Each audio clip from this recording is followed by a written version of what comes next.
The Galactic Council chamber fell silent as Ambassador Sarah Chen entered. Her footsteps echoed against crystalline walls, each click of her boots sending ripples of unease through the assembled delegates. The Vrexian ambassador's scales flickered from green to pale yellow. The Morphean collective unconsciously shifted their gelatinous forms away from her path. She smiled. They flinched. "Honored Council," Sarah began, her voice carrying that peculiar human warmth that others found so deeply unsettling. "I come bearing Earth's proposal for the Frontier Defense Initiative." Council Speaker Zareth, a being of pure energy contained within a crystalline matrix, pulsed an acknowledgement. "The Council recognizes Ambassador Chen. Please proceed, though we request you remain at the designated distance." Sarah's smile widened slightly. She understood. They all did. Humans had joined the galactic community only 3 standard cycles ago, but their reputation had spread like radiation through every populated system. The species that smiled with teeth. The species that kept predators as companions in their homes. The species whose young played games simulating combat and death, laughing all the while. The species from a death world. "The proposal is simple," Sarah continued, projecting holographic data into the chamber's center. "Humanity offers to establish defensive positions along the void border, where the Zethari incursions have been most severe." A ripple of concern passed through the council. The Zethari were terror incarnate, void-dwelling creatures that consumed entire colonies, beings of nightmare that had pushed the galaxy's edge inward for centuries. "Ambassador Chen," the Deltharian representative spoke, their 6 eyes blinking in sequence. "With respect, your species is new.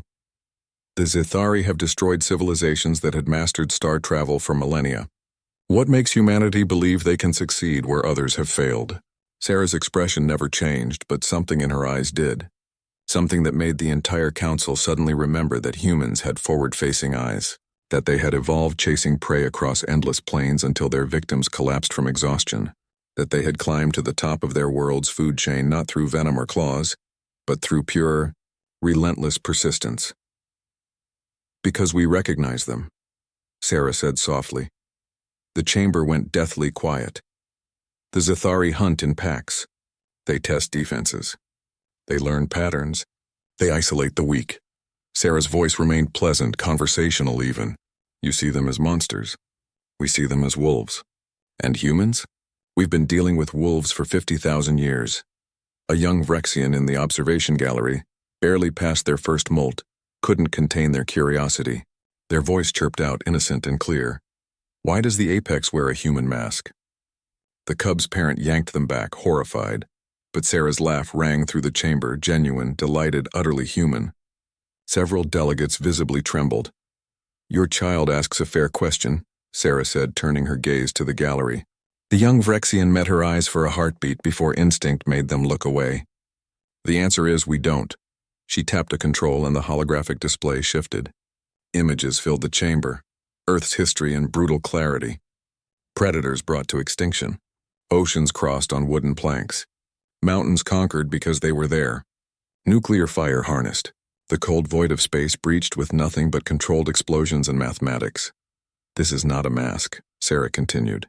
This is what happens when a persistence predator develops sapience. When a species that hunted megafauna to extinction turns that same focus toward the stars. She paused, letting her words sink in.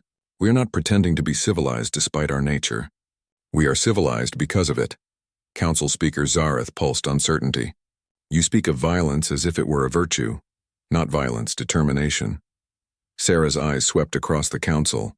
Every species here evolved in relative safety. Herbivores on garden worlds. Filter feeders in peaceful seas. Energy beings in stable stars. You developed intelligence to appreciate beauty. To understand the cosmos. To commune with one another. She gestured to the void border on the display, where red markers indicated Zethari attack sites. Humanity developed intelligence to hunt more efficiently, to plan, to coordinate, to predict our prey's movements and cut off their escape. Her smile returned, soft and terrible. We made tools not to build, but to kill better. We mastered fire not for warmth, but to drive prey into traps. We learned patience not for meditation, but for the ambush. The Morphean collective shuddered as one. This is what you offer the council? Monsters to fight monsters?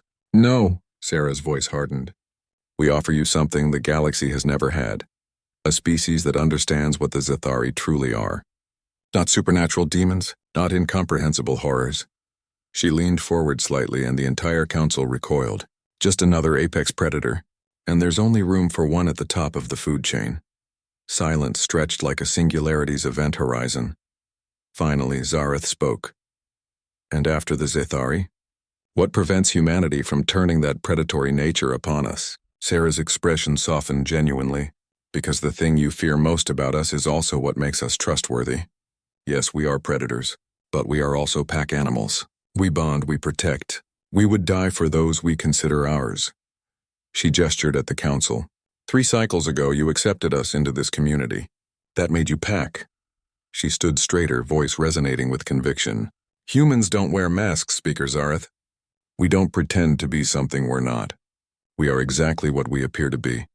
A species that will hunt anything that threatens our pack across any distance, through any hardship, for as long as it takes. Her eyes glinted.